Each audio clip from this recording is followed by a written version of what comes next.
Hey gang, it's me, Dr. Steve. I hope you're having a great start to your weekend, but I could certainly tell you who isn't, and that's thousands of woke Twitter employees. I'm sure you heard the purge has officially begun. It's being widely reported that Elon Musk has started to implement mass layoffs at Twitter. The very people who devoted their lives to canceling tens of thousands of voices on social media are now themselves finally getting canceled. And keep in mind, all the vast majority of these canceled accounts did was simply think and speak in ways that offended the woke left. That was their only crime. They didn't do anything illegal. They didn't break any laws. They didn't violate any FCC regulations. All they did, their only crime, was to voice opinions and points of view that woke leftist sensibilities, in conjunction with the deep state we now know, found offensive. That was their only crime. And now, today, it is, in many respects, Judgment Day for these people. It's being reported that as of 9 a.m. Pacific time, 12 p.m. Eastern, 4 p.m. UK, layoffs began going into effect throughout Twitter. Reportedly, Musk has cut instantaneously half the Twitter workforce. 3,700 jobs are gone. I mean, it was apparently an absolute bloodbath today. Employees were notified by email, and those that were laid off apparently had been locked out of their Slack accounts, as well as their behind-the-scenes Twitter logins.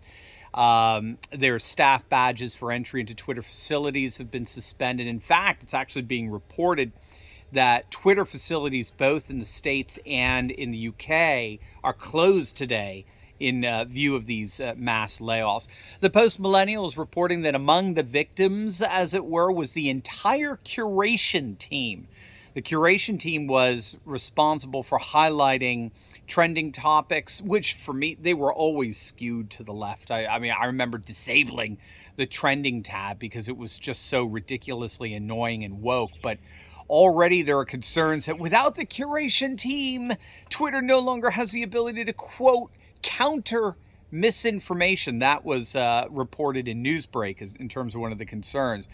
Well, that didn't seem to bother Elon Musk a whole hell of a lot, since now the entire team responsible for that has been axed. They are gone. Now, of course, they're already planning a mass lawsuit. You may have heard about that. Apparently, the layoffs ran afoul of California employment law. California requires that layoffs have to be given with a 60-day notice. So at the very least, the California Twitter contingency is filing a lawsuit. But, fine. I don't see any way around this. It's not going to change anything in the end.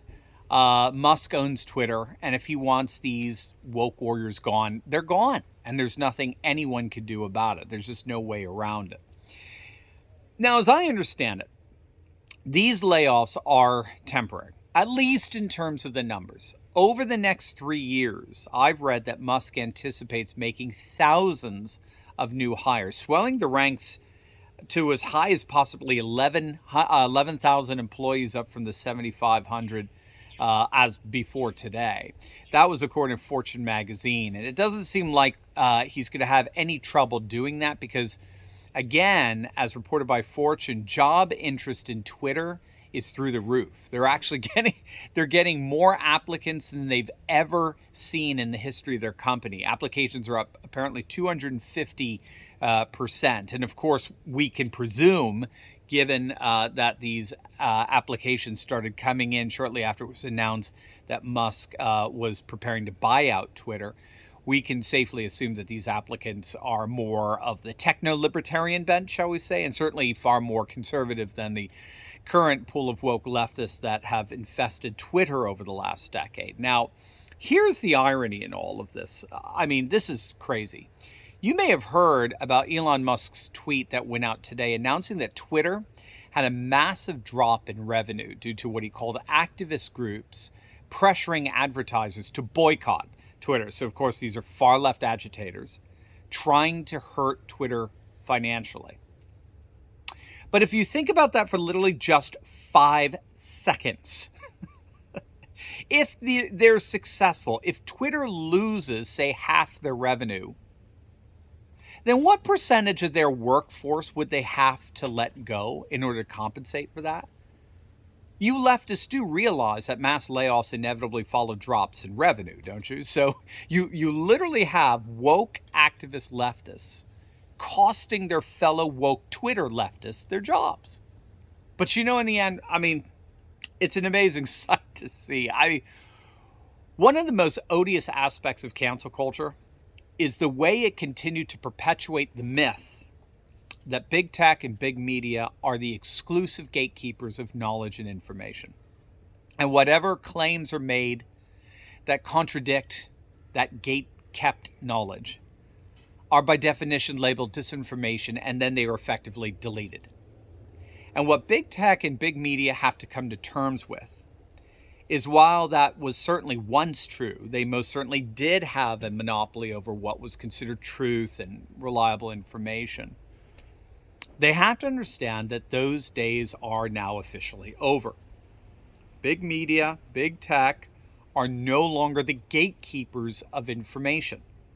We're experiencing a huge tectonic shift in the way we consume information. It's known as the network society. Now, every person with a cell phone is a cameraman. Every person with a social media account is a pundit or a commentator. The days of big media and big tech having a monopoly over information dissemination are over. The internet has completely blown that monopoly wide open. Information is no longer centralized. It's now been dispersed and disseminated away from centralization. And now what constitutes facts and information has been deprofessionalized, as it were. And ironically, it's now part of the democratic process. Now we decide. We get to determine what is truth and factual and informational, not a group of left-wing globalist gatekeepers. Those days are over. The people have taken over Twitter, and the world will never be the same. As always, make sure to smack that bell and subscribe button. You'll definitely want to check out my latest video. It's our live stream from this morning on how the Democrats are already starting to tear each other apart ahead of the midterms. You're not going to want to miss it, so make sure to click on that link, and I'll see you over there. God bless.